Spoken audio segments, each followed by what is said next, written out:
This is the Tom Barnard Podcast. Listen live weekday mornings, 8 to 9:30, or anytime you like as a podcast on the Tom Barnard app at tombarnardshow.com or wherever you get your podcasts. Okay, this is the only sports I'm going to do before Phil gets here. Okay.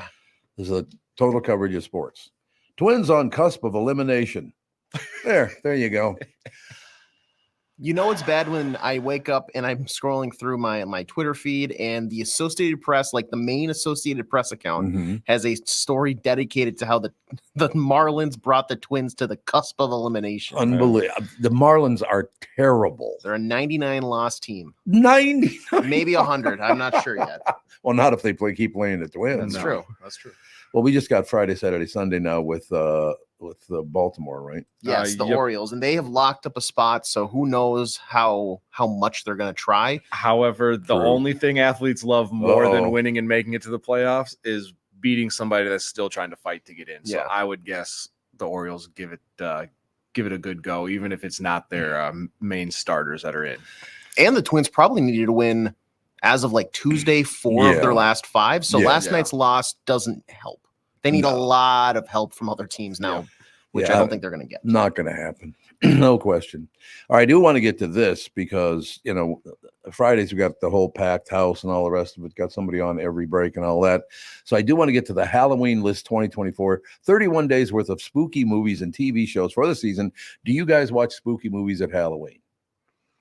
A little bit. Some people do and some people don't. Yeah, more so. They seem to also just be on like TV more. So like if I'm just kind of killing some time, maybe the NFL slate on a Sunday is kind of getting out of hand and I don't want to watch the Jaguars get blown out by 30 to whoever. Okay, I'll turn on maybe like some scary movie or like on Netflix and stuff. They usually populate those a little bit more on there. I just had a wonderful memory of doing this very thing with a friend of mine on the queue. Wasn't one of the regulars, but we were going through do you have a favorite Halloween movie? No, definitely not a favorite. Not a favorite? Nope. No, I wouldn't say I do. I asked this guy, and he was a nice New York Italian boy. So he, had not holding back from anything. So I said, do you have a favorite Halloween spooky movie? He goes, oh, absolutely. And I said, what is it? He goes, oh, the original Halloween. I said, really? You think it was that good? He goes, nah, but PJ Soul showed her titties. Oh, that's why it's your favorite. Remember PJ Souls in that one bedroom where she takes down the quilt and she's bare-breasted? It's been a while since I've seen that one, but well, I don't think you'd forget it if you saw this one. She's a very attractive woman, and I don't think he'd be the only one watching. That's all I'm saying. I don't know what to tell you. 'Tis the season to watch something spooky. For the last decade, I've spent the month of October ping-ponging between my couch and the cinema, marathoning horror movies in the run-up to my favorite holiday. I do love Halloween. Some people can't stand it. They hate it. I love Halloween. Yeah, it's a quality holiday. I never really got into it too much because my parents were like, we're just going to stay inside and eat pizza and watch movies type, but yeah, there's nothing wrong with a little good Halloween. Get dressed up, go have some fun. There's another one thing I'd like to talk about, all these arrogant assholes that like to label everybody and accuse them this, that, of other thing. When I went trick-or-treating as a kid, it was with Benji Cruchon, who was black, Ronald Cloud, who was Native American, Chucky Gleason, who was Irish, and me. Boy, I really focus on picking my buddies, don't I, to make sure they're all honkies? Yeah, you disgusting pig. What a joke that whole thing is. These people have never been outside a honky heaven neighborhood. They don't even know what a person of color looks like, but they're somehow experts at it. You're just the worst of the bunch, Tom. Yep. It's true. You stupid bastards. You wouldn't understand, Tom. I would not understand. You're absolutely right about that. But actually, it was those same 3 guys, except there was one more. When I told you we thought we stole a case of flares and it was a case of dynamite. Yeah, that's a wild story. Whoops. That was not a good move. Benny's no longer with us, unfortunately. God, you'd have loved that guy. It wasn't because of the dynamite. No. Mistake. Okay. No, I don't know what it was because he died, God, probably about 10 years ago. Very handsome young black man in America today. One of the nicest people you'd ever want to meet. Benji. Honestly, Benny Cruchon was just a great guy, except no one could say his last name. Every year, first grade, second grade, third grade. Benny Cruchon. Yeah, Crutchen. I'm sure he pronounces his last name Crutchen, right? No, Cruchon sounds classy. Oh yeah, sounds French. Doesn't it? Yeah. So he must have been French. Had a very attractive sister too. Roxanne was a very pretty woman. Oh, Roxanne Cruchon, smoke show. Ah, see? Now you're talking, baby. Everything you're saying is just like fragile. It must be Italian. Fragile. Who was it that did that? That's the dad in A Christmas Story. Oh, that's right. Fragile. It's Italian. And then he got a lamp or something for what did he get? A lamp for Christmas? The or- lamp with the leg. Oh, that's a leg lamp. Fishnet leg lamp. Somebody glowing electric sex, as they describe in the movie. Last year, one of our listeners messaged in and said that's what Chris Egert should go as for Halloween is the just carry get the leg lamp. I love that. So do you guys have a favorite horror film to go with? I like Insidious is usually my favorite. That's a good one. Horror movie to watch. I usually stray away from the haunting ones because they weird me out a little bit. Yeah. Yeah, anything that makes you kind of jump and scream a little bit, that's always fun to watch around It Halloween. is fun. No question. No doubt about it. I suppose it all depends on how you grew up too, because obviously the Exorcist movies for a grown-up Catholic, those get a little hard on you because Catholics tend to lean toward that, all the rest of it. But lick me. It's like, Jesus, settle down, pal. Okay. Calm down. Any horror film where the black guy doesn't die first, that's the one that I like. They've moved us to second now. Are there one? Oh, that's second now? You're at second place now? It's usually like a blonde chick now that dies first. Yep. And she's usually over like, oh my gosh. And then she's dead. And then the black guy goes second. Eddie, what the hell's his name again? Eddie Murphy. One of the best takes on that of all time. He's playing a young black kid at Halloween, and he says, and I quote, "Lord Almighty, what is we gonna do?" I mean, he went way over the top with the accent. It was, I don't know if most people would have gotten that joke. You know what I mean? Oh, you want that from me? Well, let me give you 5 times that. He is a very talented guy, isn't he? Yeah, he gets kind of messed with a little bit because of his like the Nutty Professor and like the ones where he kind of goes like Norbert, where like the movies that maybe didn't hit 100% and that doesn't show really his acting chops. But yeah, Dr. Dolittle. Yeah, Doctor, like, oh, you made a movie talking to animals, like, oh, aren't you great? The one where he's like a robot or whatever. He's a tiny little guy or whatever. Dave, I think is. Oh, I think I know. I don't know. Yeah, but I digress. Yeah, but when he actually gets into like more serious roles, he definitely has a wide range of parts that he can play. Okay, so do you have? I got to run through these in the next couple of minutes. The Substance is October 1st, October 2nd. Agatha, All Along. Is this new stuff to watch? I don't know if it's new. Some of it, well, it can't be because the first Omen, or unless they're redoing that. Okay. I know The Substance is a newer movie that's coming out that I've heard. Oh, okay.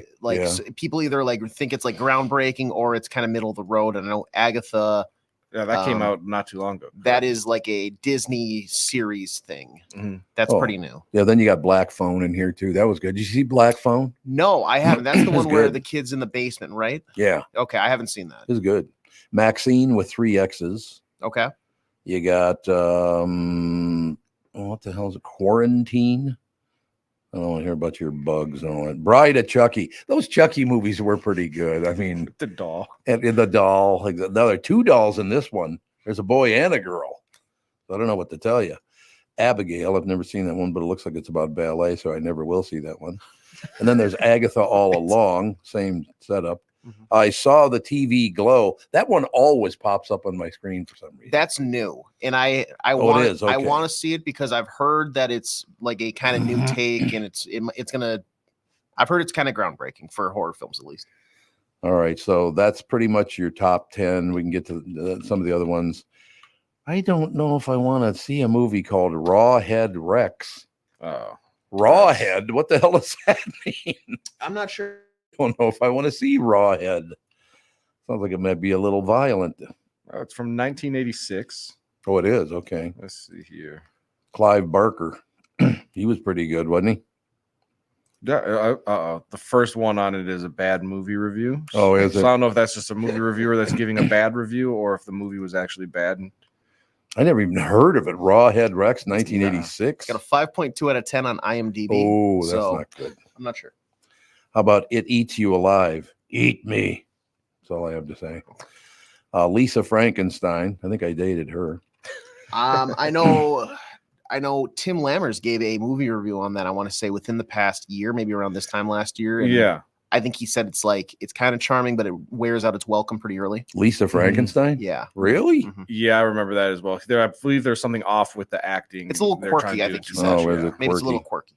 Night of the Living Dead.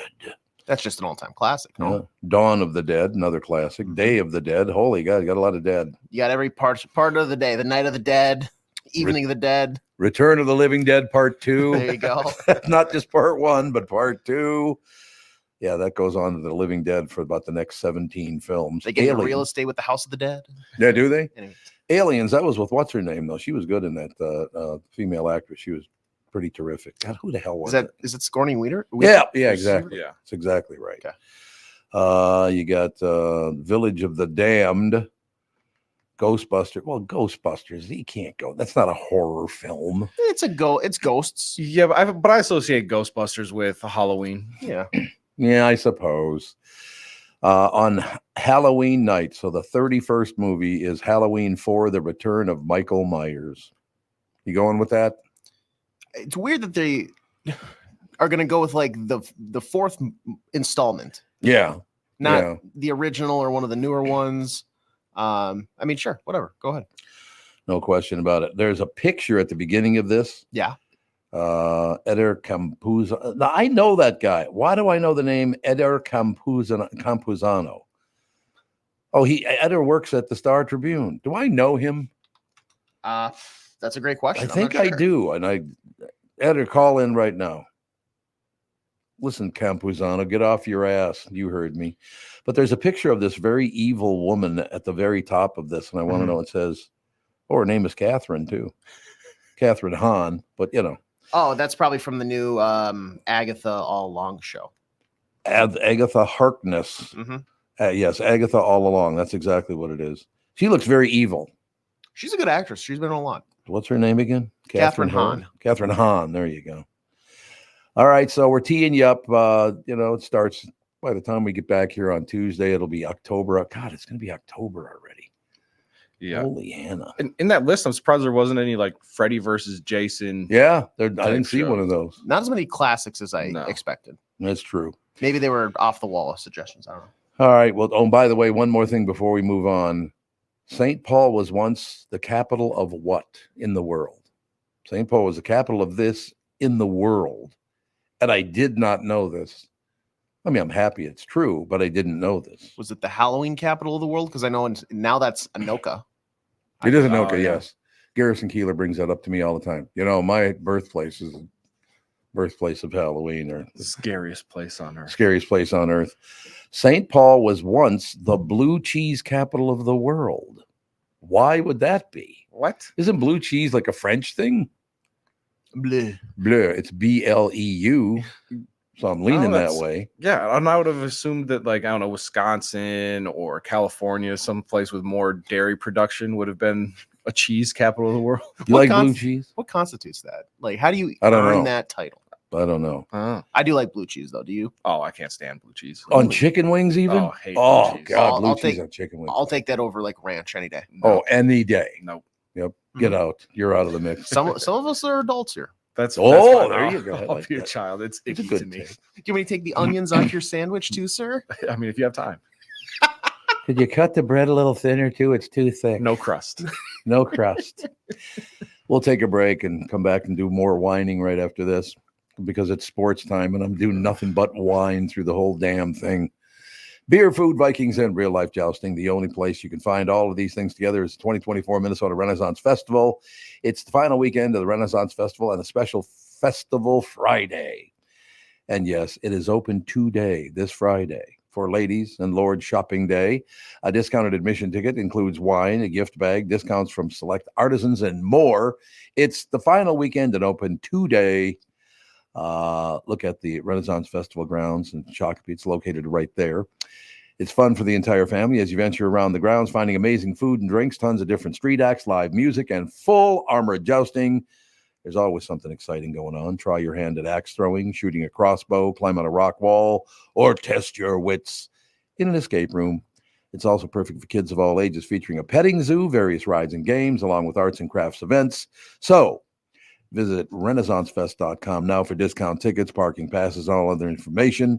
The 2024 Minnesota Renaissance Festival. Visit RenaissanceFest.com today. The past several years have been the craziest in the history of the car business. The pandemic, supply chain, and chip issues, all causing extreme inventory shortages that led to, well, predatory pricing. Some dealers charge thousands of dollars over MSRP. We never played that game. I'm Jim Paul of Valley Buick GMC. We knew that would leave a bad taste in a customer's mouth. More importantly, from an integrity standpoint, it was just wrong. So what about the current market? You know, inventory and pricing. Valley has their best inventory in years. Really all the Buick and GMC models. Even the previously hard-to-find Yukons, HD pickups, and Hummer EVs. Plenty of deep discounts. Many with factory rebates and low-interest financing. Then it's a good time to buy? It's a great time. We're welcoming our previous customers back, as well as anyone else that felt the treatment just didn't feel right the last time somewhere else. Valley Buick GMC in Apple Valley and Hastings or valleycardealers.com. Car buying without the bad aftertaste.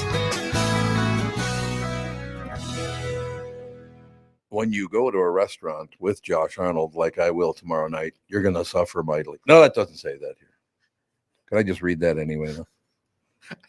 I feel like dinner with Josh Arnold will be all right. Yeah. Oh, dinner with Josh is great. He seems like a guy that pick up the tab, but maybe rib you for not picking it up yourself. No, see, I battle with him on the tab all the time. He wants to pick up the tab. I want to pick up the tab. We got a battle going.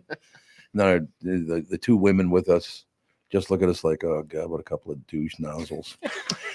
When you go to a restaurant, you expect the chef to be an expert. You expect your auto mechanic to be an expert when it comes to fixing your car. You judge them both by the results of their work.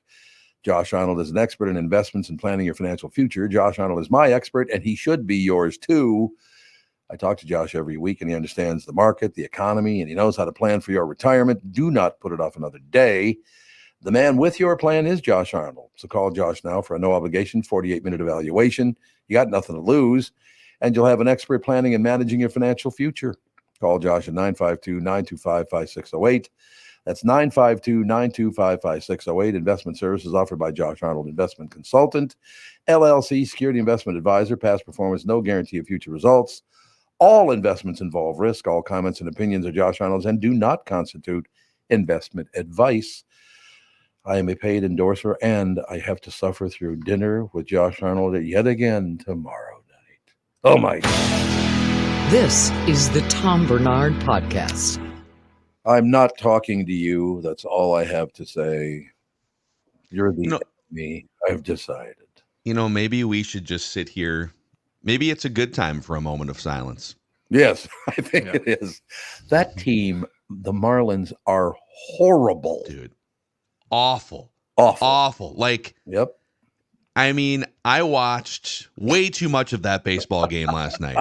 Me too. And I'm sitting there, you know, it's like, it's the 13th inning or whatever it was, 12th to 13th inning. It's 4 hours. God bless the people still cheering on at the ballpark last night. And we're literally, my wife and I are laying in bed, and I thought, like, I just want to put on, like, they're going to extras. The game will probably be over in the 10th, like an hour into extra innings. She's like, are you still watching this?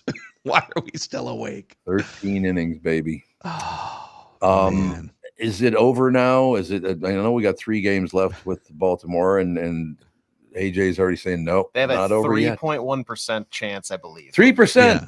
I'm trying to pull up a visual for you here that just soaks in just how bad this collapse has been. It's been define over, Tom, because 3% in some minds would be it's over. But I choose to be can't be glass half full, a glass 3% full guy myself here. Yes. 3%. Yes. It's barely at the bottom of the class. 3%.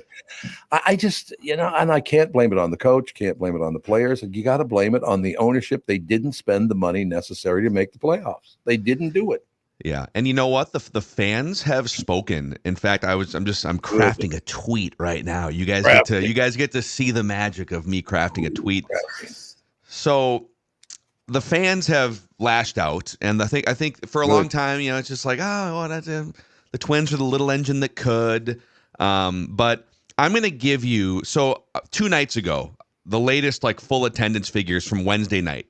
You've got multiple Major League Baseball teams fighting for either a playoff spot or like a top seed. So like the Guardians are in the playoffs, but they're fighting with the Yankees for the top seed in the American League. Or then you got teams like the Tigers who are trying to get in.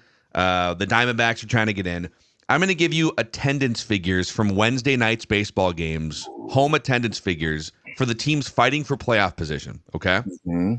Dodgers fighting for the number 1 seed in the National League, 52,310. Phillies fighting for the top seed in the National League, 42,000, right? This is stretch run baseball, baby. 40,000 people. Tigers trying to complete this comeback, 32,400. Astros trying to clinch a division and get back in the playoffs, 32,000. The Guardians, 25,000. Diamondbacks, 24,000.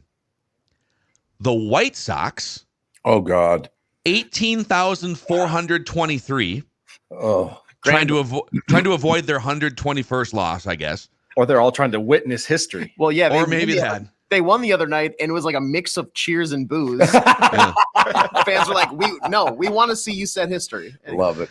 And then below the White Sox attendance from Wednesday is the Twins attendance, 18,162. Trying to fight for and 2 nights ago there was even more hope because we're only a game back. The people are speaking, I think, with their wallets more than they probably have in years past. And here's that visual, and this is a great segment of bad audio, great visual for those of you on the YouTube audience. But here is the Fangraphs like season-long trajectory of percentage chance of making the postseason, and you can see. For the people watching on YouTube, at the very end here, there's a big fork in the road where the Twins go one direction and the good teams go the other. Yep, it's true. I mean, look at how hideous that is. They just plummeted. How many days ago was that? Where they peaked? They almost touched that red line on top. That would have been 2 weeks ago, right? Yeah, it would have been up until late August, they still had a 95% chance to. Well, so you can see this is just to describe for the audio audience. At September here in the middle, they were like a 96% chance to make the playoffs. Yep. Now they're 3%. Just so consistently at the top, they dip into that third position and maybe you're kind of falling off, but just now there's no hope. There's been no turnaround at all in that arc. It's straight down. Yeah. I mean, that's hideous. It's been a free fall. It's wild, man. Oh, God. Why me?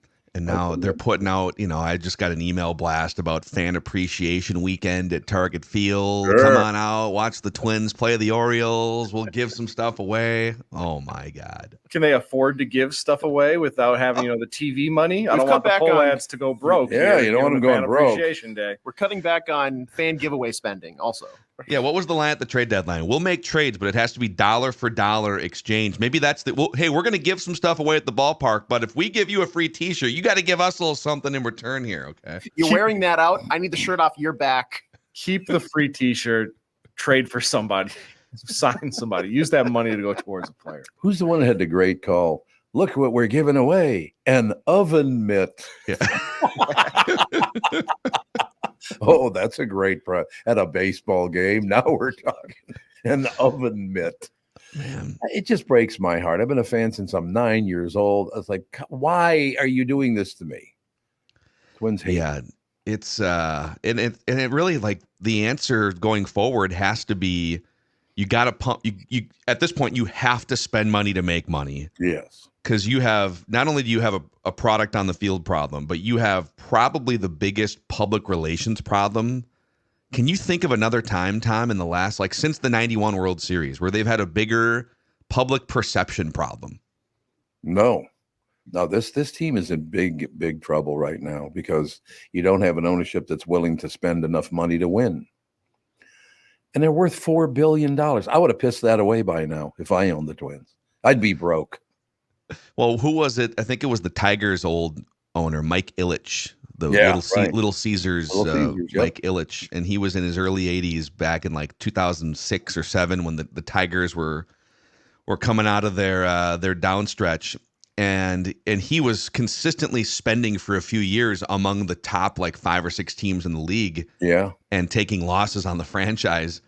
Because, you know, Detroit's a fairly large market, but it's not New York. It's not LA in terms of revenue coming in.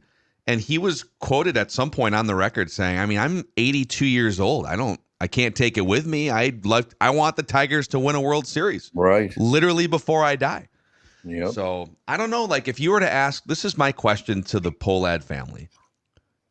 You know how people think about you at this point. Like, you know where the fan base has spoken with attendance figures down this week. Do you care? And if you do care, what do you want your legacy to be?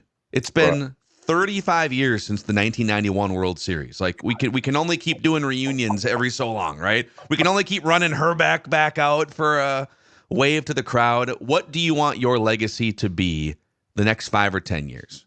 Do you care? That's my question. You just brought up Herbeck because you knew you had to stab me in the back. There's no question. That's calculated. I still love that guy. I think the world of Ken Herbeck. I love working with the guy. There's no question. And unfortunately, Pat Eberts died, and that whole endorsement thing just kind of came apart at the seams because Pat Eberts died. That pill. What an asshole. Yeah, what an asshole, Pat, dying on me, you pill. Great guy, Pat Eberts, by the way. He was. Pat busted his ass. There's no question about it. Great father. The whole shooting match, really good friend. My wife's third cousin. We didn't even find that out till much later. Wow. They were actually third cousins, which does that even count? I think so. Kind of like 3%. But my favorite Herbeck story is after they had Tom Bernard Day when I got fired at the Q, they had Tom Bernard Day at the stadium and panning out the hats because during 1987 World Series, a guy came to the game with a bed sheet on it and he hung it over the second the balcony out there, and it said Tom Bernard IQ 92, which I thought was phenomenal. That's a pretty funny rip. That's a great rip. There's no question about it. So they printed up a bunch of Tom Bernard IQ 92 hats that everybody could wear. And so I said, I'm looking at Herbeck. I'm standing next to him because he came and supported me. Herbeck's a great guy. With all that. Matter of fact, I threw out the first pitch and almost threw it out in the street. But I said, he said, so what do you think, man? I said, God, it's so damn cool to have, a game day named after you, and you throw out the first pitch and it's Tom Bernard Day. I never thought something like that would happen. He said, do you think it's pretty cool, huh, to be Tom Bernard Day? I said, yeah. And he goes, I don't know if you know this or not, but I once hit a grand slam in the World Series. Yeah. Shut up.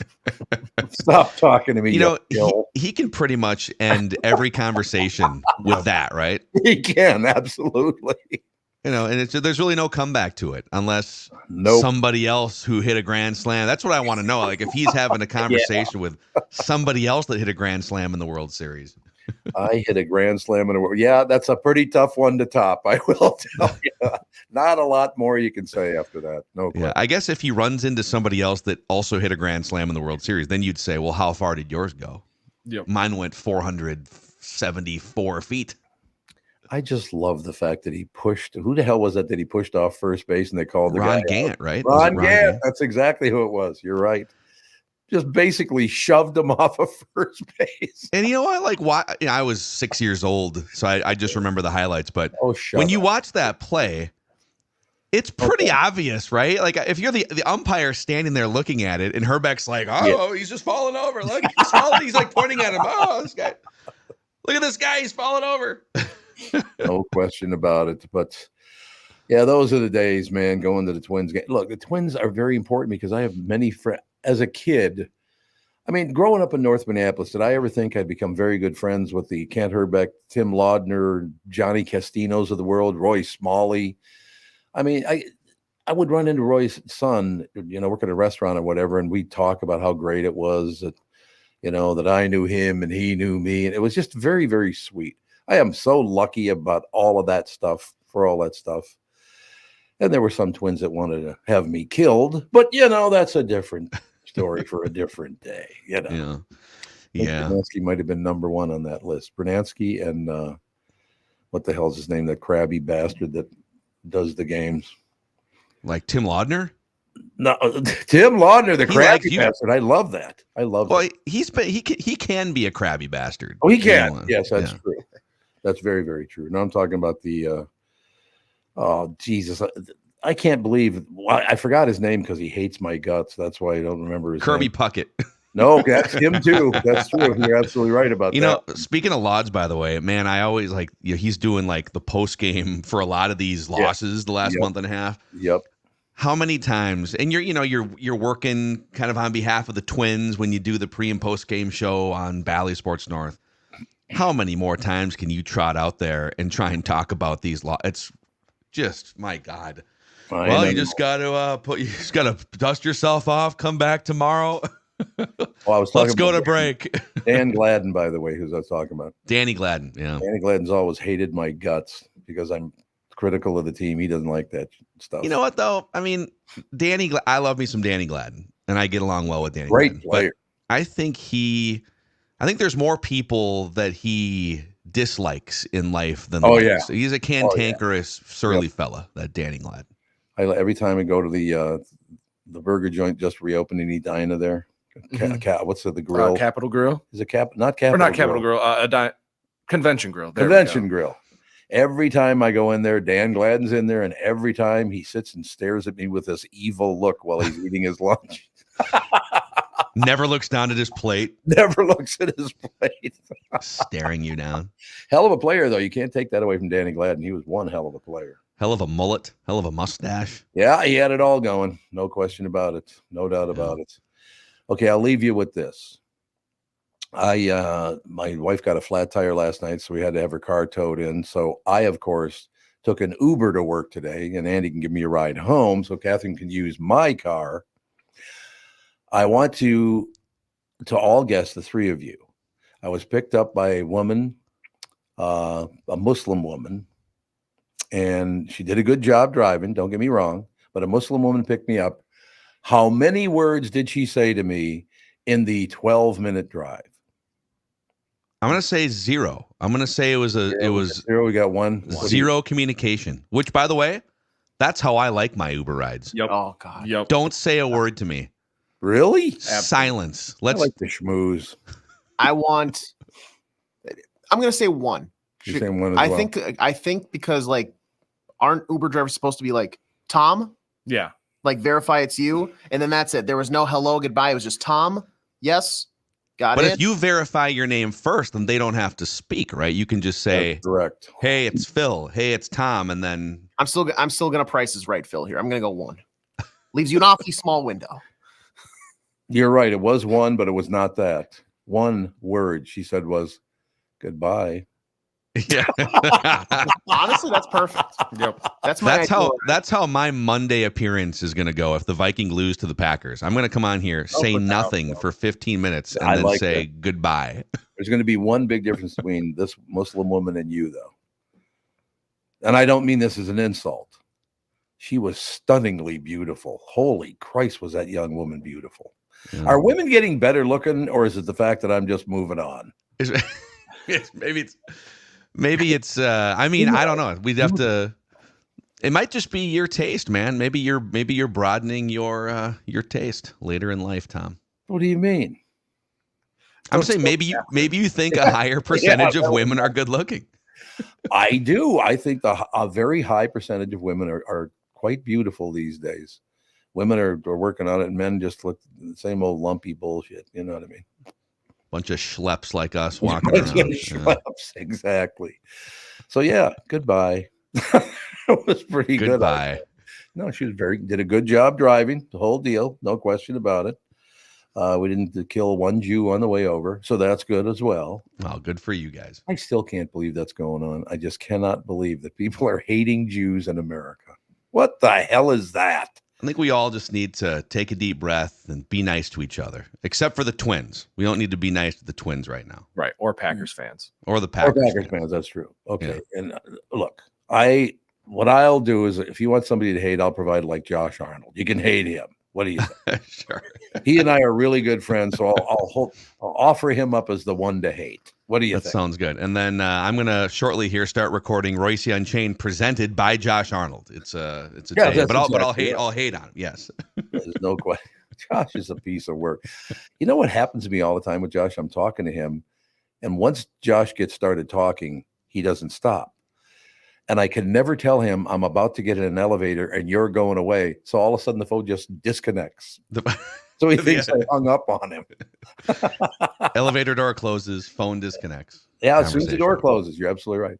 Yeah. All right, Pally. Well, we'll see what happens over the weekend. On Monday. 3%. Let's keep those hopes high. It's a big 3%. So even if they win all 3 games, they probably still won't make the playoffs. No, that's correct. You want a small sliver of hope? Okay, it's not 3%. It's 3.1%. Oh, that's right. Yeah, don't forget about that 0.1. All right. Everybody go get away from me right now. Goodbye. We'll talk to you on Monday with a team that's not in the playoffs. Sioux Falls, South Dakota, baby. South Dakota is one of the most business-friendly states in the country, and there's no better place to settle down and take advantage of those incentives than in Sioux Falls. As the state's largest city with a metro population over 290,000, Sioux Falls has low business costs, a high quality of life. There's no state, corporate, or personal income tax, no inheritance tax, no limits to what your business can achieve. I like that.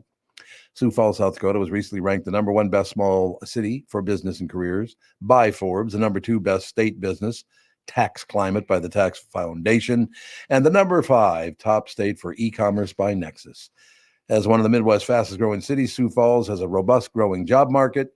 No matter where you're at in your career, we have an opportunity waiting for you. Our city's tax-friendly climate, strong workforce don't go unrecognized. Forbes named Sioux Falls one of the top small cities for business and careers each of the last 15 years, as a matter of fact. In 2020, Sioux Falls also ranked as the #4 best city for young professionals. How does South Dakota stack up against other states? Well, it ranks second in the nation for the lowest cost of doing business, the most business-friendly state, and the best business tax climate. And as South Dakota's biggest city, Sioux Falls is at the center of these benefits. So now is the perfect time to make your move to Sioux Falls. Visit SiouxFallsDevelopment.com. When you need someone to listen, a lawyer you know and trust. If you've never been in an auto accident, it's hard to know what to expect from the insurance adjuster. Here are some tips. 1, if they taught you about whether or not you should hire a lawyer, it's a good sign that you probably should. 2, it's illegal for them to give you any legal advice. They aren't lawyers and they aren't licensed to practice law. 3, if they tell you that everyone involved in the accident is at fault, they're wrong. This comes from the belief that you're at fault for just being on the road. That's nonsense and not supported by any law. Finally, remember that friendly adjusters are often just gaining information. They want you to do most of the talking so they can file their report. I'm Mike Bryant from Bradshaw & Bryant. I hope you're never injured in a collision. But if you are, don't sign anything until you've talked to us. Find Bradshaw & Bryant, personal injury attorneys at minnesotapersonalinjury.com. Seeking justice for the injured. Bradshaw & Bryant. Mike Lindell and MyPillow employees want to thank my listeners for all your continued support. When Mike started MyPillow, it was just a problem solution, one product company. Well, since then, they now have hundreds of products, some you may not even know about. For example, the brand new 4-pack dish towels, just $25. 6-pack towel sets, just $25. Bed sheets for as low as $25. Check out their overstock and closeout sale. Save up to 80% off select items. You're looking for a good night's sleep? Take advantage of the classic collection on a variety of MyPillows for as low as $9.88. These amazing offers won't last long, so order now. Just go to MyPillow.com or call 800-516-5146 and use promo code TOM.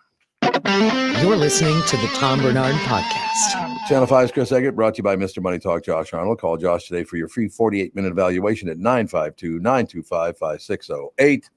What's going on, Pally? Hello, Tomas, Tevin, AJ. Chris. It's Drew. I'm a little surprised you want somebody to talk to you in your Uber. I never shut up. Have you ever noticed that? Yeah, I don't know. That might be true. Goes, yeah. Thanks. Well, in this format, that's what you're supposed to do. But I love not having to have a conversation with them. Can I really tell you? Oh, yeah. And to take that to the next level, I had formulated a business plan about 20 years ago that I've never turned in anything. maybe some of your big high dollar advertisers or some of your big money folks, Tommy, might be interested in this. All right. You got a minute for me to explain this? Absolutely. I'm ready to go. Okay. Josh Arnold, if you're listening, Bilski, if you're listening, I need some capital for this. So okay. It's a chain of hair salons / barbershops, whatever. The name of it is Sheer Silence.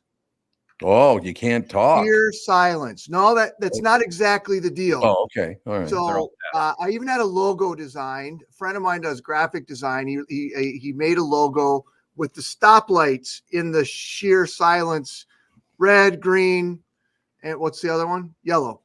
So that's the other one. So when you come in, depending on how you're feeling that day, the schmuck that you put on to get your hair cut is the way you want to be treated that day. You don't want to talk to the person that day, put on the red schmuck. You go sit down, you don't talk. If you want to talk a little bit, you're okay with a little conversation, put on the yellow schmuck. It's a schmuck, not a schmuck. You're a schmuck. You're a schmuck. What is schmuck? No, you. Smock. Smock. Yeah. Schmuck. It's whatever you want it to be. You're a schmuck. This is your business. You can call Kate, it whatever you want. No, you cannot. You're out of the. If you want to have if you're in a great mood, you want to chat, blah, blah, blah, blah, blah, you could put on the green one. Don't you think this would be a great idea? Question. Yeah, of what course. if the barber is wearing a red schmuck and you're wearing a green schmuck? Then what do you do? I think that's fair. Then maybe you have to go to somebody else. You wait for somebody who's got the right color on. I'm so in on this. There's nothing I hate more, like when I go and get like a beard trim, or when I do get like the stuff cleaned up a little bit. I don't want to talk. I want you to cut my hair and I want to go there. I don't want to sit at a barber shop. I don't want to sit at a haircut, like a salon or whatever. I want to go be in and out. It's the same motto as like when I go shopping. I want to go in to the exact aisle and location for my item, pick it up, go to the register, and leave. I'm going to be home. You guys would hate black barbershop. Oh, they would. Oh my gosh. You'd hate them. If I have to go get my haircut on a day off, because I know that if there's 3 people in front of me, I'm gonna be there for a couple hours. Dude, because we're arguing about everything. Yeah, but you know that when you go in, and you're in the right mindset when you go in, it's going to be like that. And I like a barbershop like that too. But sometimes you go into some place, Tom, you know what I'm talking about. You'll sit down, and the first thing will be like, "Oh, what do you do for a living?" And then you're like, "Oh God, here we go." They don't know. Well, they'd know you by sight anyway. No, they wouldn't. But like, so you sit down in a chair, Tom, and perhaps they don't know who you are, and they're like, "What do you do for a living?" So in that moment, you got to run this whole scenario through your head. Do I really want to have a conversation about radio for the next half hour or whatever it might be? You know what I'm saying? Well, I got to be honest with you, though. The barber that, because I moved, so I got a new barber. Yeah. Over on Promenade in Wayzata. And it's called The Barber's Inn. And all 3 barbers listen to this show. So, no, I do not piss them off. All 3 that's good. listen to this show. Well, good. Glad to have them listening. Maybe it's just a couple of bad experiences that I just don't think you're always in the mood to talk. That's all I'm saying. That's why. Well, you could always wear the green smock. I don't know what it is, but as I'm walking down the boardwalk on Lake Minnetonka, I will look up at people sitting up in the chairs going, "Is there any place around here with like nice scenery?" And they laugh and I move on. I try to make people laugh, enjoy their deal. Nobody's ever told me to shut up yet, so that's good. But yeah, I talk to everybody on the street. I think part of that, though, is the way I grew up, because if you avoided eye contact, but you went, "Hey, how you doing?" And if they answered, then you could look at them. Yeah. And talking back and forth means they weren't going to stab you. So that was right. good. Right. That's fair. Yeah. So, I grew up a different way. I'm not saying I don't like to talk to people. I'm just saying sometimes I want to get my freaking hair cut and I don't want to have a conversation about how many kids I have or what kind of car I drive or whatever. Go to the Barber's Inn, man. You'd love them. Yeah. Do you not go to the same barber every time? Depends. Okay. If I'll base it on what I got going on that day or whatever. I try to go to the same place, and it's a barbershop, and we talk, and I love going to them. But there are other times where I'll go to like Great Clips or something. I'll be like, I don't really want to talk about this. So you got something against Great Clips. Okay. That's nice. I just use that as an example. It could be that. It could be the. Here's Kevin. Here's the log. Would you take all the take all the Great Clips ads Great Clips ads It off could of be sports clips. It could be, remember Regis back in the day in the mall. I don't care what it is. I'm just sheer silence. Come on, Tom. You got a little dough stuck away. I could use some investors. It's going to be called sheer silence. Yeah. You can't talk in the barbershop. Not that you can't talk. You decide. You probably make some money. You decide. All right. You decide. But I always talk. I talk to people on the street. You always have the green smock on in real life. You're just I do in real life. I do. Yes, absolutely. There's no question.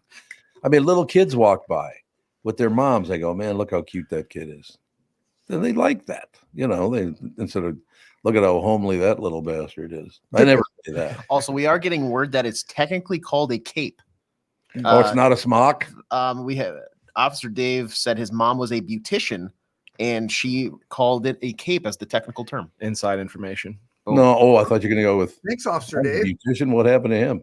Oh, I heard Dave's much that. bigger than I am. He's much bigger than all of us. Believe me. Good to know. He's coming in today too. That's right. He's coming in. Yes, today. you got to be nice. What a great guy. He's on his way in. I'm glad to hear it.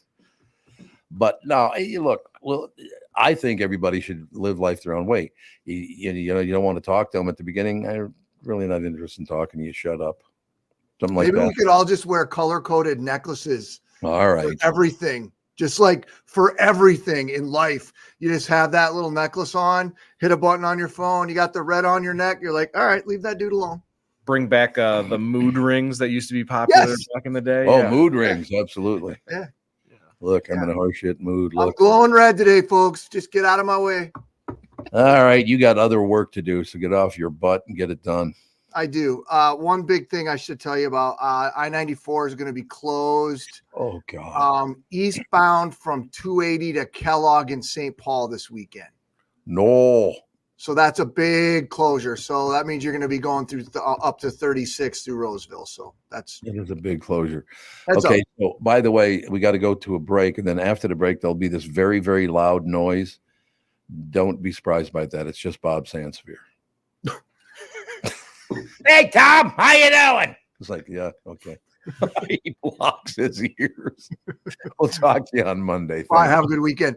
You too, pal. Channel 5's Chris Egert is brought to you by Mr. Money Talk, Josh Arnold. Call Josh today for your free 48-minute evaluation at 952-925-5608. Take a break. Be right back. As promised, ladies and gentlemen, Sandy will join us right after this. Let's take a second to talk about my bank. That'd be North American Banking Company. You've heard me talking about them for a long time now. When they opened in 1998, they made a promise to deliver a better banking experience for their customers where you know your banker and they know you. While a lot has changed since 1998, this commitment to being a true community bank in the Twin Cities has not. So if you're looking for a better banking experience, why not bank with my friends at North American Banking Company? Just go to nabankco.com. That's nabankco.com, or stop by any one of their 6 Twin Cities locations. Member FDIC, equal housing lender. The past several years have been the craziest in the history of the car business. The pandemic, supply chain and ship issues, all causing extreme inventory shortages that led to, well, predatory pricing. Some dealers charge thousands of dollars over MSRP. We never played that game. I'm Jim Paul of Valley Buick GMC. We knew that would leave a bad taste in a customer's mouth. More importantly, from an integrity standpoint, it was just wrong. So what about the current market? You know, inventory and pricing. Valley has their best inventory in years. Really all the Buick and GMC models. Even the previously hard-to-find Yukons, HD pickups, and Hummer EVs. Plenty of deep discounts. Many with factory rebates and low-interest financing. Then it's a good time to buy? It's a great time. We're welcoming our previous customers back, as well as anyone else that felt the treatment just didn't feel right the last time somewhere else. Valley Buick GMC in Apple Valley and Hastings, or valleycardealers.com. Car buying without the bad aftertaste. When you go to a restaurant, you expect the chef to be an expert. You expect your auto mechanic to be an expert when it comes to fixing your car. You judge them both by the results of their work. Josh Arnold is an expert in investments and planning your financial future. Josh Arnold is my expert, and he should be yours too. I talk to Josh every week, and he understands the market and the economy, and he knows how to plan for your retirement Don't put it off another day. The man with your plan is Josh Arnold. Call Josh now for a no-obligation 48-minute evaluation. You've got nothing to lose, and you'll have an expert planning and managing your financial future. Call Josh at 952-925-5608. That's 952-925-5608. Investment services offered by Josh Arnold Investment Consultant, LLC Security Investment Advisor. Past performance is no guarantee of future results. All investments involve risk. All comments and opinions are Josh Arnold's and do not constitute investment advice. Tom Barnard is a paid endorser. You're listening to the Tom Barnard Podcast. Ladies and gentlemen, no hat on Sandy today. What's that all about? Well, I showered. Oh, why did you finally shower after all these months? I don't know. Actually, I'm on the road again. Oh, where are you now? Ferndale. It's Why the are you final in horse Ferndale? show of the season for my. Oh, it is. Okay. You can wrap it up. So they had one of those, those shower trailers. Oh, sure. Yeah. Well, I used one of those because we have a shower in our trailer, except I can't get, I must have run out of propane. I can't get hot water. And I tried the cold water shower. I don't like it. No, you don't want to. So where's Ferndale? I didn't even know where that is. I've You get heard on of Highway it. 10 and go west. And that's, it's about 2 hours and 15 minutes from Buffalo. But it's right on 10. And it just, I think we're only like 45 minutes or so from Fargo. Or to an hour. We're not that far. I mean, it's west. Oh, so did you have to go through Long Prairie, my birthplace, to get there? It's on 10. I don't think I don't remember seeing Long Prairie, so maybe I haven't Little hit that Falls, yet. that whole area. Yeah. Well, it's, you know what? Wadena is a neighboring town.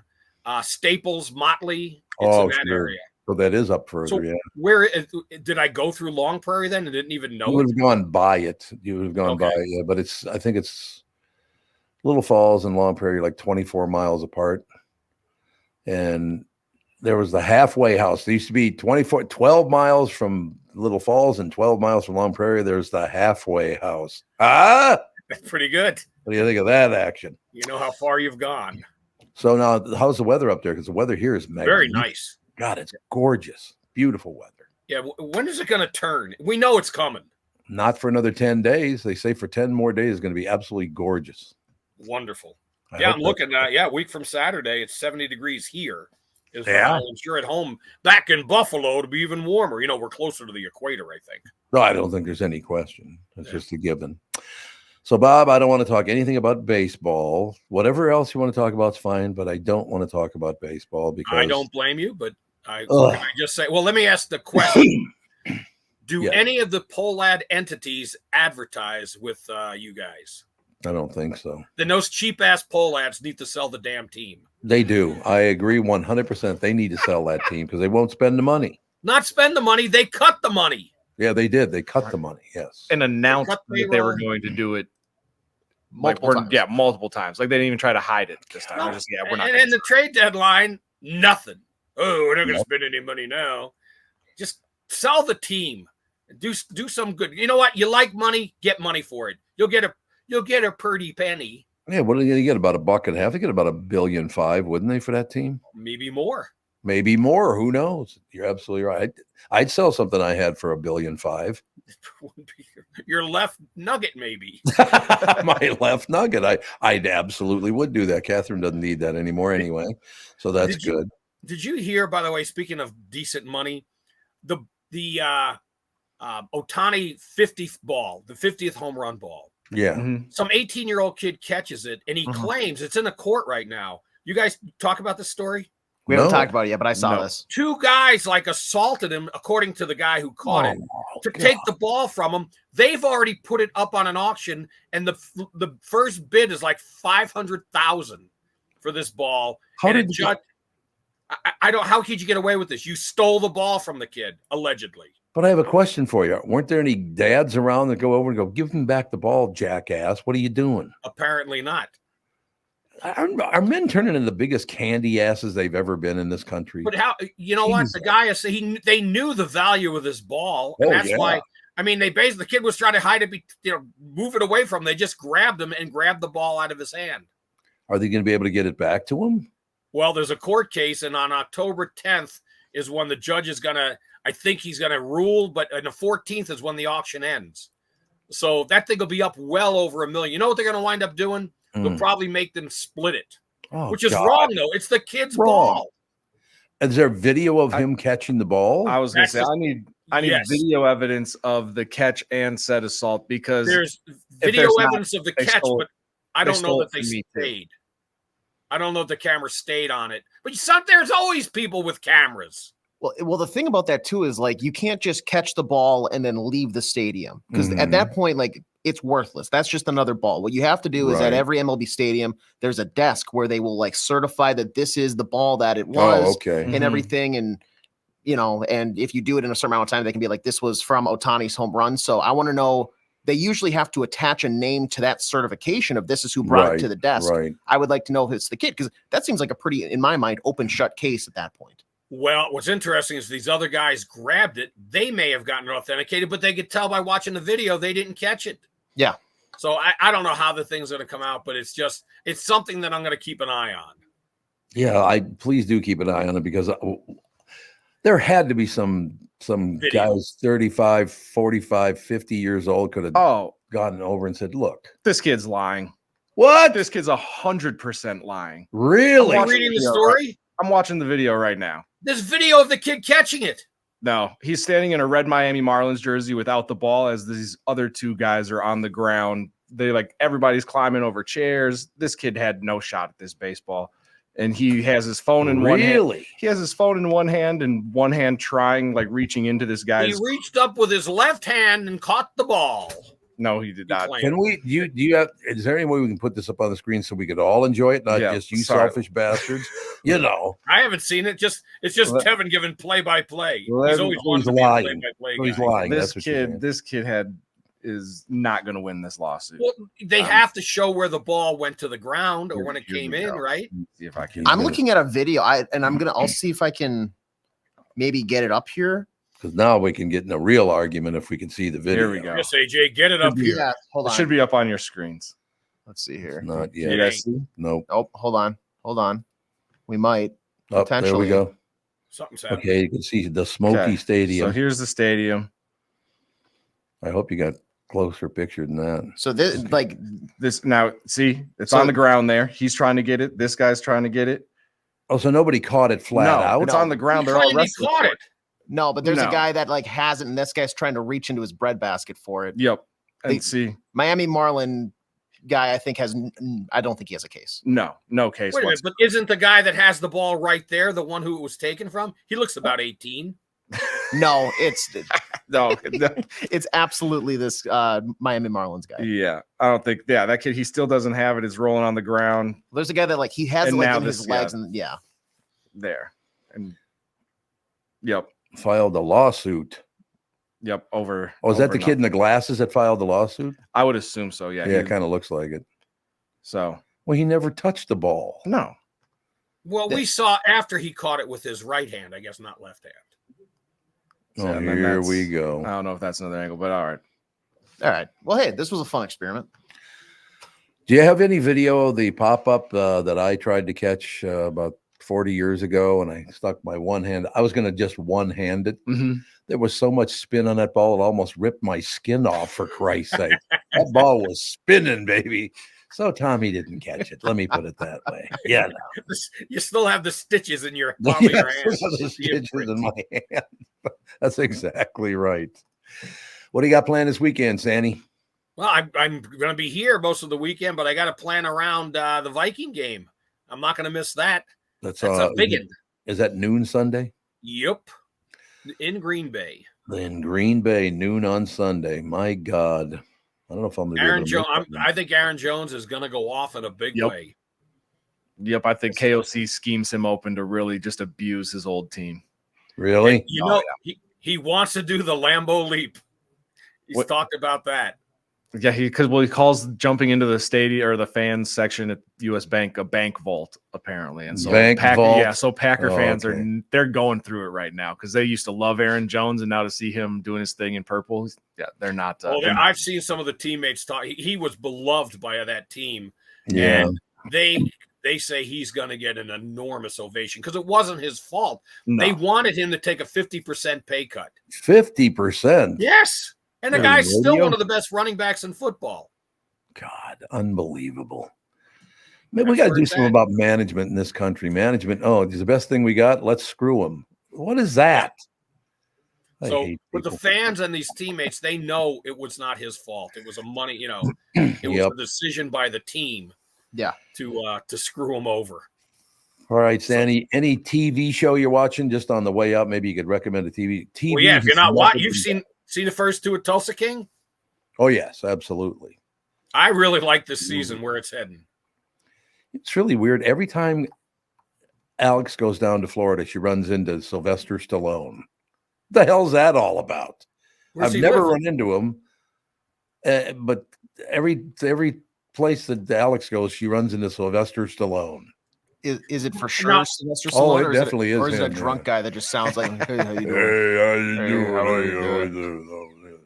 I've heard. I mean, he seems like he's a good guy. Is that what she said? He says, yeah. And Frank, I've known his brother Frank for years, but I've never met Sylvester Stallone. Well, one of the years we were in Vegas, he was we were eating something. I think it was with Brad Wines.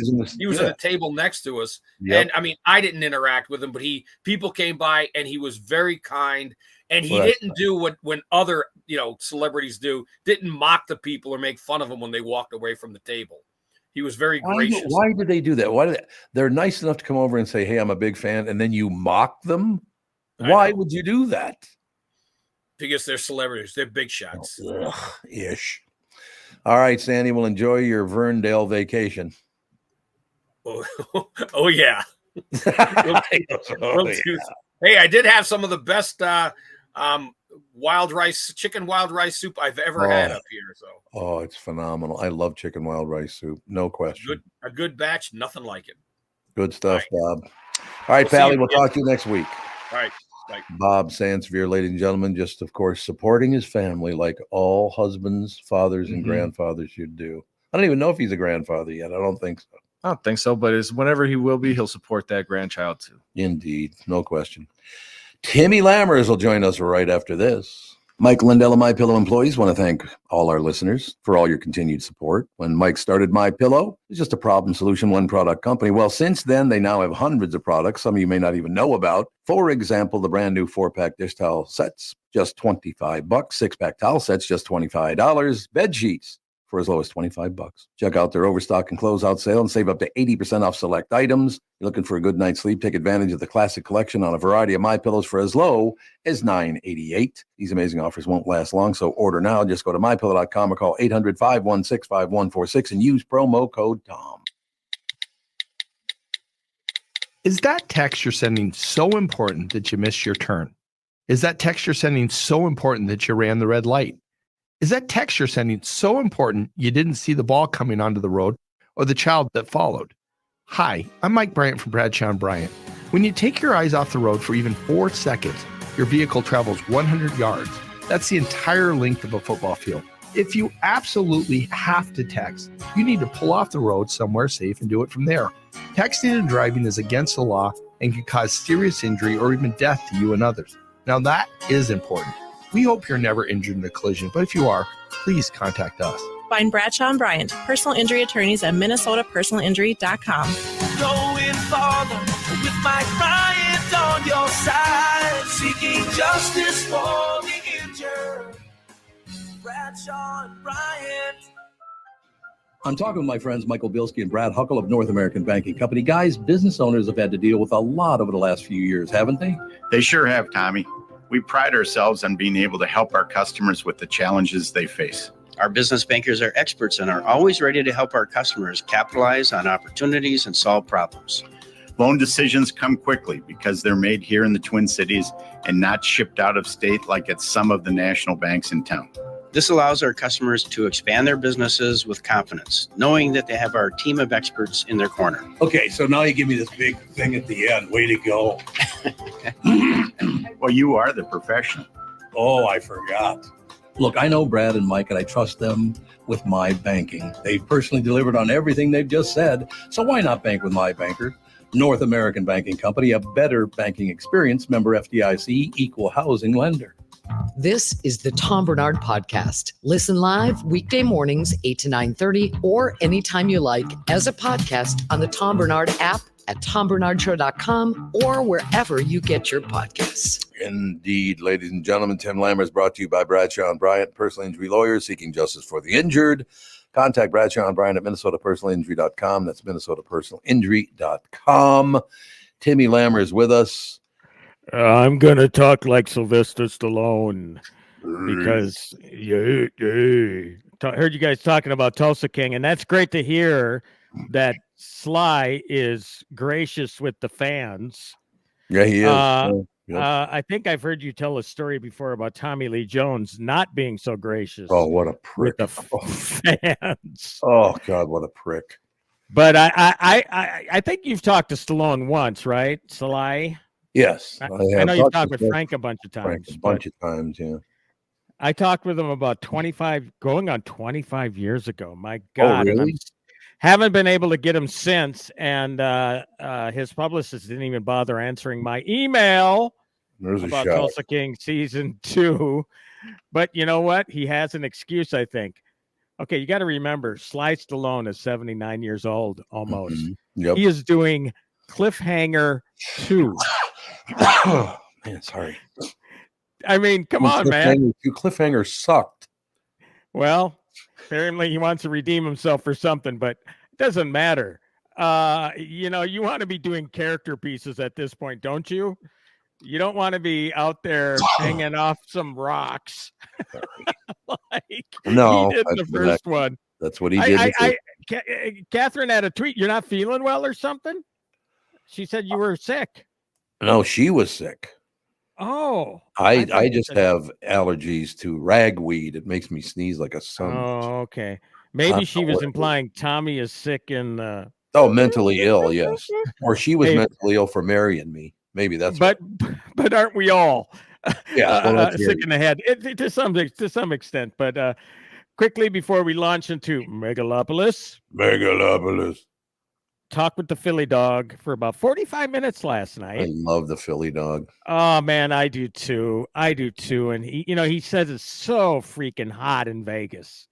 He says, I'm like a vampire. I don't go outside. It's like I sleep all day and then it's nicer at nighttime. So I called him Count Philip. Count Philly. I like it. But he will be calling you today or something. Otherwise. Oh, he is. Yeah, call him.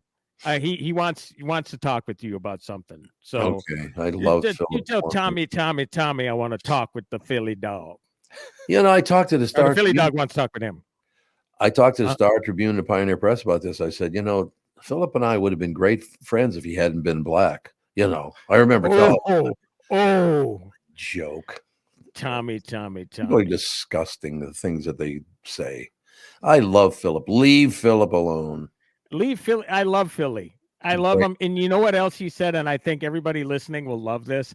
He said that the show, the old show, all the people, all the listeners meant as much to him as anything he did with the Vikings. Yep.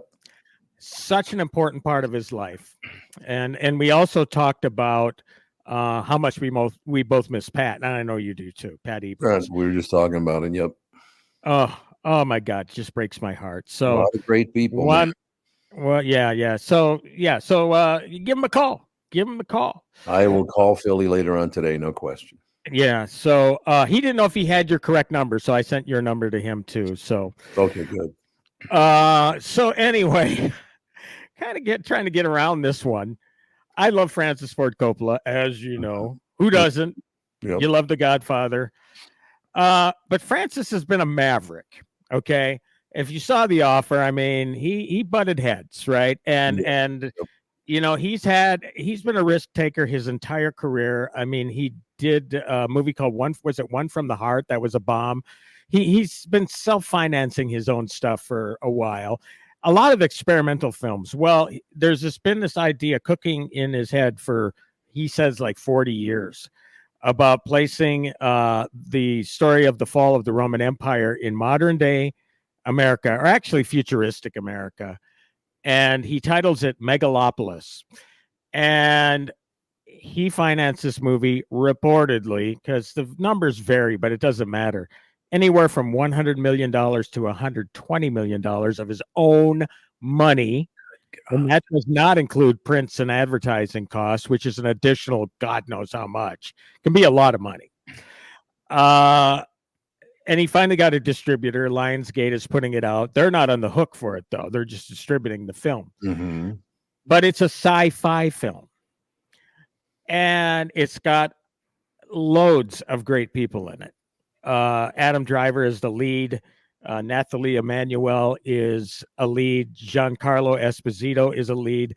But still, you have John Voight, Shia LaBeouf, Dustin Hoffman. Ooh. Aubrey Plaza, Lawrence Fishburne, Talia Shire. I mean, he's got tons of great people in this movie. It works. I mean, look, I get what he's trying to do.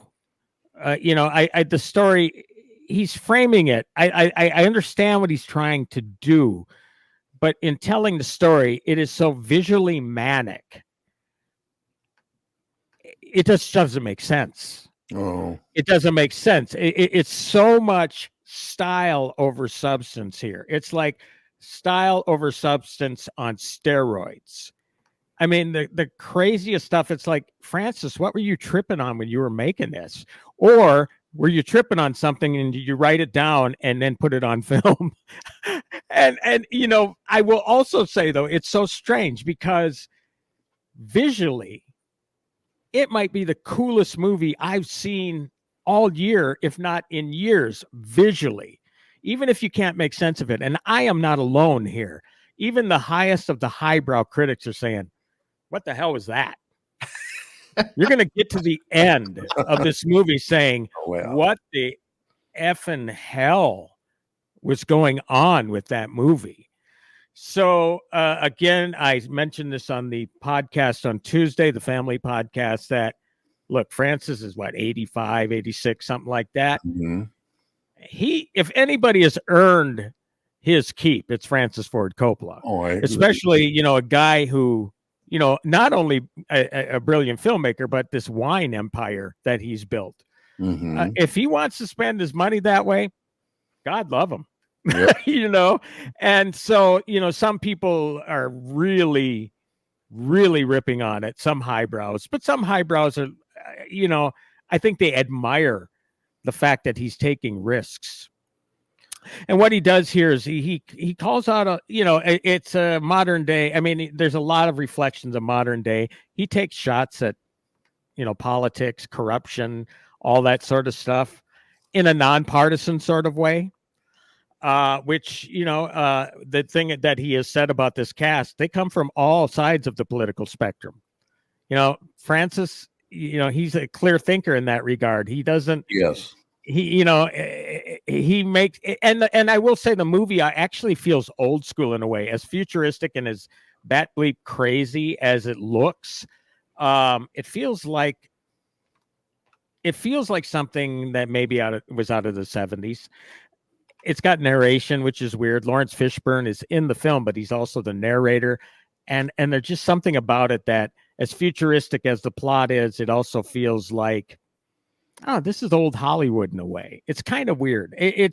I don't know how else to explain it. It's in theaters. It's in IMAX. Here's something they did at the screening. I can't imagine them doing this in every screening everywhere across the U.S.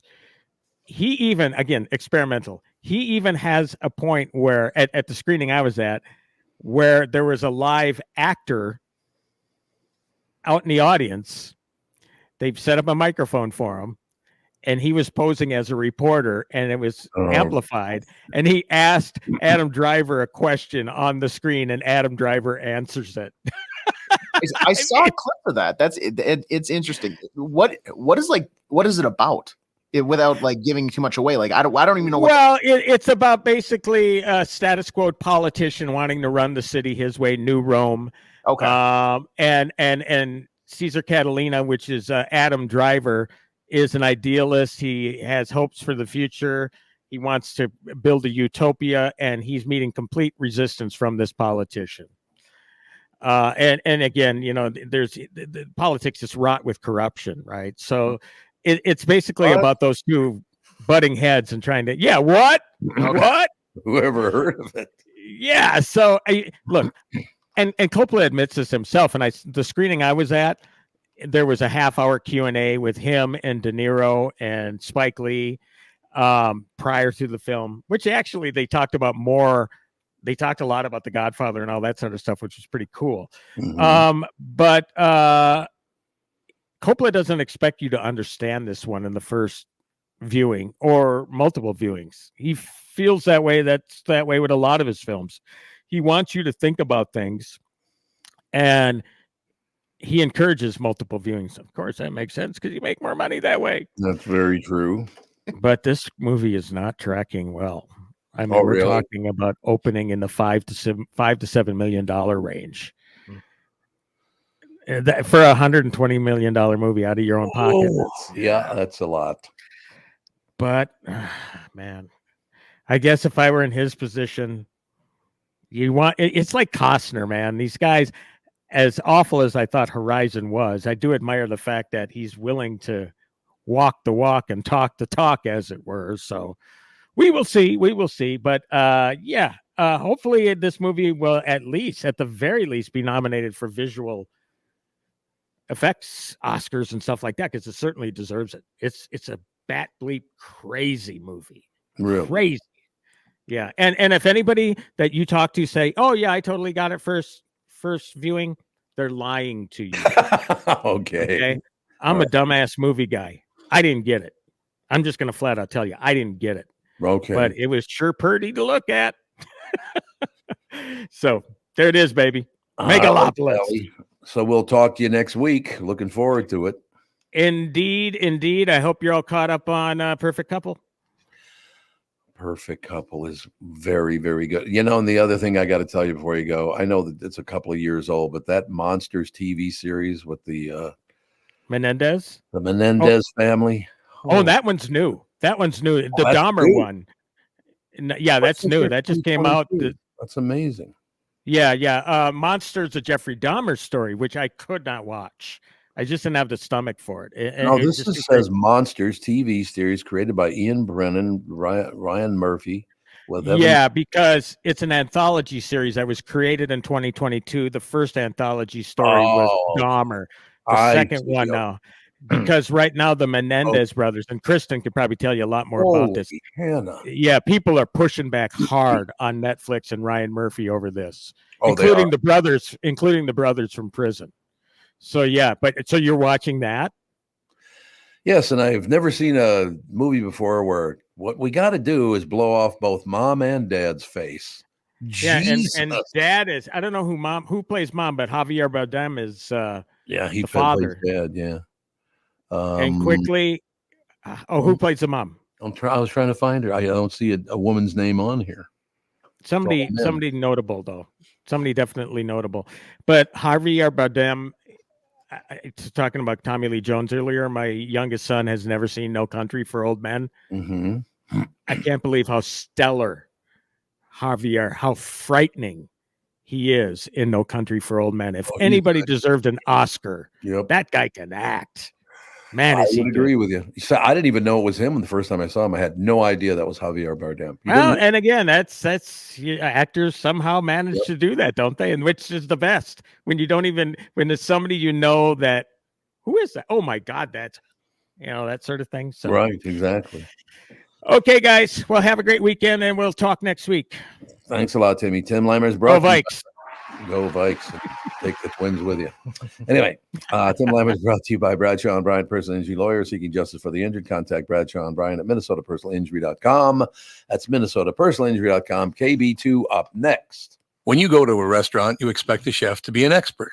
You expect your auto mechanic to be an expert when it comes to fixing your car. You judge them both by the results of their work. Josh Arnold is an expert in investments and planning your financial future. Josh Arnold is my expert, and he should be yours too. I talk to Josh every week, and he understands the market and the economy, and he knows how to plan for your retirement. Don't put it off another day. The man with your plan is Josh Arnold. Call Josh now for a no-obligation 48-minute evaluation. You've got nothing to lose, and you'll have an expert planning and managing your financial future. Call Josh at 952-925-5608. That's 952-925-5608. Investment services offered by Josh Arnold Investment Consultant, LLC Security Investment Advisor. Past performance is no guarantee of future results. All investments involve risk. All comments and opinions are Josh Arnold's and do not constitute investment advice. Tom Barnard is a paid endorser. The past several years have been the craziest in the history of the car business. The pandemic, supply chain and chip issues, all causing extreme inventory shortages that led to, well, predatory pricing. Some dealers charge thousands of dollars over MSRP. We never played that game. I'm Jim Paul of Valley Buick GMC. We knew that would leave a bad taste in a customer's mouth. More importantly, from an integrity standpoint, it was just wrong. So what about the current market? You know, inventory and pricing. Valley has their best inventory in years. Really all the Buick and GMC models. Even the previously hard-to-find Yukons, HD pickups, and Hummer EVs. Plenty of deep discounts. Many with factory rebates and low-interest financing. Then it's a good time to buy? It's a great time. We're welcoming our previous customers back, as well as anyone else that felt the treatment just didn't feel right the last time somewhere else. Valley Buick GMC in Apple Valley and Hastings or valleycardealers.com. Car buying without the bad aftertaste. I hosted my show on the radio for 40 years. Now I host the Tom Barnard Podcast. And I'll tell you, I've never seen the passion and engagement from our audience as I do now. I know we also have businesses that listen to our podcast, and it got me thinking, wouldn't it be great to help those businesses grow by telling my listeners about them? So here's the deal. If you own or handle marketing for a business, would like to have my audience buy your product or service, visit TomBarnardShow.com, keyword partner, and we'll put together an ad campaign to help your business. That's TomBarnardShow.com, keyword partner, and thank you for listening. This is the Tom Barnard Podcast. You horn tootin' it is. There's no question. Ladies and gentlemen, Kristen Burt, Entertainment News brought to you by North American Banking Company. Go to nabanco.com to learn more. Member FDIC, equal housing lender. So because of you, it's your fault that I'm horrified at home every night. You're afraid that your kids are going to blow your face off? Why did they have to blow mom and dad's face off? How bad is that? Tom, your kids aren't going to do that to you. You know that. I don't know. Andy could sneak up. Chloe Sevigny plays Kitty Menendez. Oh, yeah. There you go. Yeah. I mean, that's just a horrifying show. That one kid, and oh my God. See, I don't want to reveal anything, but they do something to him to humiliate him. They pop the top on him. Let me put it that way. Yeah. Monsters is a tough anthology. And I agree with Tim in that I could not finish Dahmer. And I am the true crime queen. I usually can handle everything. And I will tell you, Dahmer it felt so realistic. Yes. I could not finish the series because it was giving me nightmares. It was so disturbing. Niecy Nash Betts in that series, though, is phenomenal. So good. Why does it have to be so terrifying? I've never wanted to shoot anyone's face off, including my mother and father. True crime is horrifying. It really is. Because you have to think about the fact that a lot of this is premeditated, or you have someone like Jeffrey Dahmer who was luring young men into his house on the premise of like, oh, we're going to hook up. This is going to be fun. Right. And then he's killing them and eating them. Jesus, Palomina. I've never eaten any human. No, who would want to eat another human? Not me. No. Yeah, I understand it's very fattening anyway. Just kidding. I have no idea. No, nor do I care because I have no plans on eating another human, killing anyone. Yeah, I mean, it seems to be getting worse, though. There are more murders every day in America than before. Now you got the mayor of New York might go to prison. And does anybody honest anymore in politics? They're all money-grubbing pigs. Everyone. Well, I will tell you, this is actually the truth. When it comes to violent crime is down like 6% overall in the United States, except in Los Angeles. I don't know if it's doing all that well, everybody. I think they're making it up as they go along. There's a lot of violence in Minneapolis and St. Paul. A lot. Yeah. Los Angeles, we're having a lot. One of our local buses was hijacked. Can you imagine being the bus driver and all of a sudden you're hijacked? A city bus was hijacked. Yeah. What if I had taken that job years ago doing the morning show out in Los Angeles? I'd still be there and annoying you. That'd be wonderful. Would you still be here? That's the thing. But LA, there's very few people who are still here. Like when that's true. Yeah. In the radio stations in LA have been like completely wiped of a lot of the personalities. A lot of it's just AI or someone that's just like, our next song is now Neil Diamond. Bye. And that's it. You know what I mean? Like it's in and out so fast. There's a multi-billion-dollar industry, and now it's just nothing. Yeah. I mean, I feel like talk radio still is surviving out here. Yeah. But when it comes to FM stations, I could not tell you other than Ryan Seacrest in the morning on Kiss FM. I think that might be like it for the major personalities now. Yeah, because my buddies were the guys who did take that job. They just retired, about 2 years ago, something like that. Wrote a couple of books and everything. I mean, who are you talking about? Because we had a ton out here. We had so many major personalities. Absolutely. It was Danny Bonaducci was really big with Jamie White. Danny was pretty good on the air, actually. He was great. He was until he fell off the wagon. Well. And then it started bleeding on air. Like it was. Yep. I mean, his meltdowns on air were pretty bad. And then Jamie and some of the producers on that show staged a coup d'etat and took over the show. So and got him ousted. That was pretty dramatic. That was like headline news here in Los Angeles at the time. And I mean, you had Kevin and Bean, you had Heidi, Frosty, and Frank. We had a lot of personalities. Who were the two guys on KLOS? Is that where I was going to work? Mark and Brian. Mark and Brian, yeah. Mark and Brian, very nice guys. But they both retired now. Yeah. And they don't, I couldn't tell you who they replaced anyone with, if they got replaced at all. God, isn't that just amazing? That was the dream of every kid in America, is to go, because I lived in Chicago, lived in New York, spent a lot of time in LA, never lived in LA, but that was kind of the dream, is like get to the big market and do this, that. Oh, yeah. Maybe Ellen Kay is probably the big sort of like yacht rock personality. I mean, but she came out of Ryan Seacrest's show. So right. I still to this day do not understand the attraction of Ryan Seacrest. He's one of the most boring individuals. Why do people like him so much? Yeah, I mean, first of all, I think like he hit at the right time.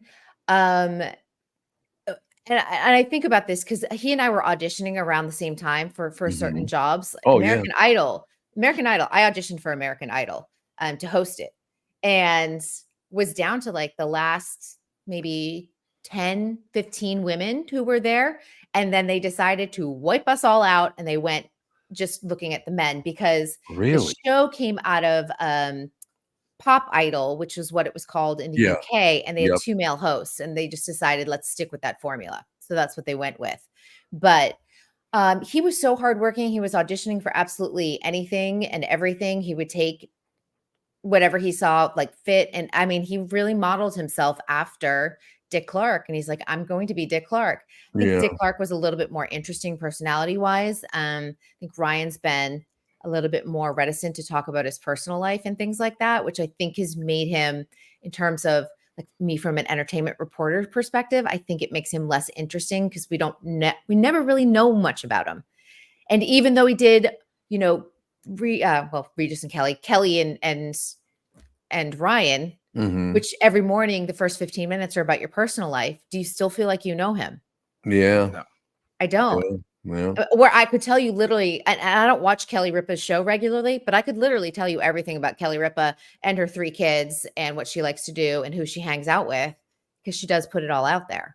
Whether you like her or not, she has invited people into her personal life.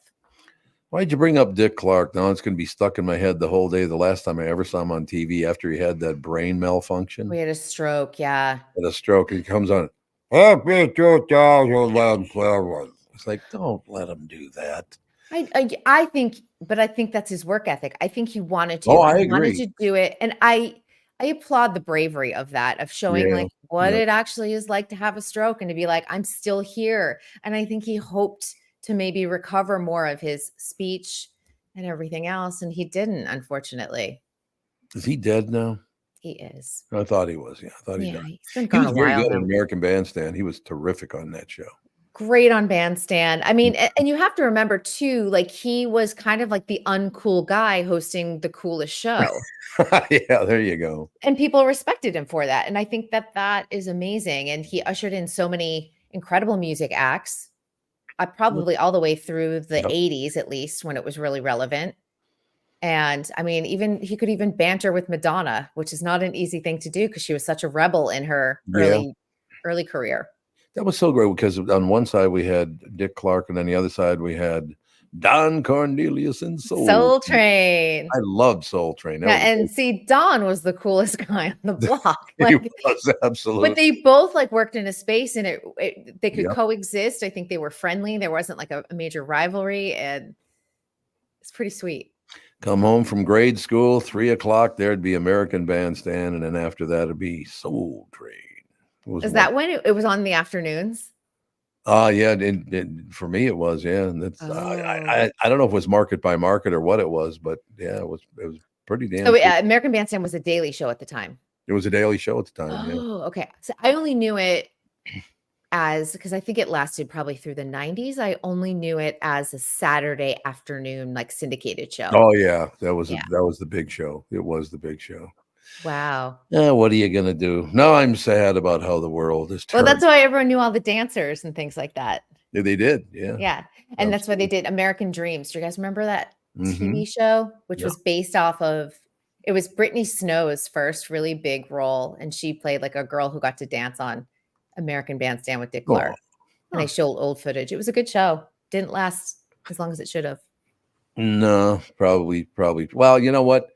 I got to be honest with you. Rap did not fit very well on American Bandstand. No. So that music takeover really hurt American Bandstand. I'm sure even, and if I look back and think about it now, I don't even think like the Nirvana grunge worked well on American Bandstand. You can't really dance to like, it's not fun. Like the 80s, it lasted fine because it's like everything was a bop. So it's fine to have a bunch of people dancing, but like a bunch of people dancing to Nirvana's tough sell.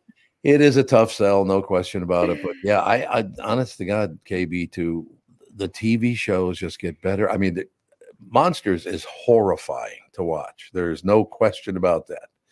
Very difficult to watch, but there's so many great stories out there now. TV to me just seems to be getting better and better and better. How's it working out for like people who own local TV stations and all that? I mean, that's tough. It's got to be very difficult. I mean, local TV, at least here in Los Angeles, they've pivoted to a majority of news. It is. Yeah. They're not like a 24-hour news station because they're not broadcasting at 3 a.m. But I would say that they operate, at least during the daytime, more like a 24-hour news station in that there's a sprinkling of like a daytime talk show or a soap. But otherwise, it is all local news. And they're just leaning into the lifestyle aspect of it if it's not a hard news day, which is fine. I mean, I think that works. And it also, and I think it also still, people who do watch local news, it still builds community. It's still important. Those stories aren't going to get told otherwise if we don't have local news. What's amazing about that, and you're right on the money, because I have to watch local news because the national news is so far left and far right. It's unwatchable. Well, you shouldn't be watching national news, to be honest. I'm not. Oh, seriously, it's just dreadful. You should be supporting your local papers. You should be supporting your local news, because that's really where you're going to feel for what's happening in your community. You should be making sure you're voting locally, because I know people go, oh, I voted for president and I skipped everything else because I didn't know. You should kind of know who your state rep is, and because those things actually matter when you're starting to complain about what's happening in your neighborhood. Well, if you didn't vote for these people, this is what you got. Well, the only downside to that is, as a public figure, is watching the national news. My name would come up once in a while on there, but I don't want to watch the news and go, you know what? Tom's an asshole. Why do you have to throw that on the local news? I thought I'd escape it. I think you're fine. Oh, you think so? I think so. I think you can handle it. You have to have a thick skin in this business. I People couldn't care less about criticize left and right. I mean, I see it. I sometimes see mean tweets about me, and I'm like, it's all good. Mean tweets about you? Yeah. Based on what? Oh, well, when I do Dancing with the Stars coverage, that passionate audience can sometimes not agree with me. And it's fine, though. I mean, honestly, if it's horrible, it's just a matter of blocking or otherwise muting them into the void, which is really fun because then they're talking to a wall and I can't see it. That I get a little bit more pleasure out of than being blocked because it's like, they know I took an angry reaction to them. So now I'm usually like, and mute. I'm glad to hear. So I'm to all four of us on the show right now. We have to make a promise to not shoot anybody's parents' faces off by next Monday. My parents live across the country. So. I know. I've been talking about anybody's parents, though. My parents are in hurricane territory, so they are all. Are they doing all right? Right, that's right. My mother's fine. She's on the east side, and she said they just got a little residual rain. They're fine. My brother's in Miami, so Miami just always seems to flood in the streets, and then it dissipates. And they're fine. But he's on like floor 55 out of like 80 in his building, so again, fine. But my dad, who lives on one of the barrier islands off of Tampa. Oh God! Oh God! I know. They got pummeled. I don't know what his place looks like today. They had a mandatory evacuation because he lives in Longboat Key. They raised the bridge. Beautiful. So you have to get off the island. Yep. They raise the bridge. And when they decide that it is safe, they will lower the bridge so you can get back to your home. He is also in a new condo. So I don't know how this particular building fares during hurricane season. So I guess he's about to find out. And he's not on a bottom floor. So that's probably good news, at least in terms of flooding. A lot of people do not understand, particularly on the west side of Florida, you cannot insure the first floor of your house. You can insure the second floor, but not the first floor. Yeah. That's got to be tough to handle. I had a friend lost $1 million last year, and he's right in the middle of it again, I think. Yeah, I know my mom said, because they moved from Georgia to Florida during the pandemic. And she said the rise just in general home insurance prices is astronomical in Florida. She's like, it is almost to the point they're like, do we stay here? Because they thought that this was their forever home and they're staying there. But it's risen so much. They're not in a flood zone. They're not really in a hurricane. Where are they? They're in Jensen Beach on the east side. Yeah, that shouldn't be that high over there. It's still high. Why? Does it make it up for the because Florida is having an insurance crisis just in general. California in general also having an insurance crisis because of fire situation. So not fair. That's all I have to say. I know, because they love it there. They do love it there. They love their little. It's a tiny little community, so it's cute. Yeah, no, there's a lot of that. No question about that. But all right, maybe a little happier news as far as everybody's house getting blown off the face of the earth. Either your face is going to get blown off or your house is going to float away. Exactly right. That's exactly it. All right, we will talk to you next week. Yes, I will see you all on Monday. Look forward to it. Thank you. Okay. Kristen Bird Entertainment News brought to you by North American Banking Company. Go to nabanco.com to learn more. Member FDIC, equal housing lender. Closing words, fellas. Closing words. Everybody have a good, safe weekend. Enjoy the warm weather. It'll be fun. I also hope everybody has a great weekend, except for anybody that cheers for the Packers. Exactly. I hope your Sunday is terrible and you go to bed sad. Well, just like every Friday when you do this, go. Just if you're rooting against my football team or you're Ross, that's what you always say. I actually no. Ross has he actually has the day off. He does? He has a big weekend ahead of him. So a day off from what? He's a busy man. He does nothing. He's a busy guy. He's busier than you think. I love Ross. I don't think he's very busy, so that's not a high bar to climb. Ross getting picked on for no reason. I love it. All right, fellas, we'll talk to you next week. Family shows up in about 10 minutes.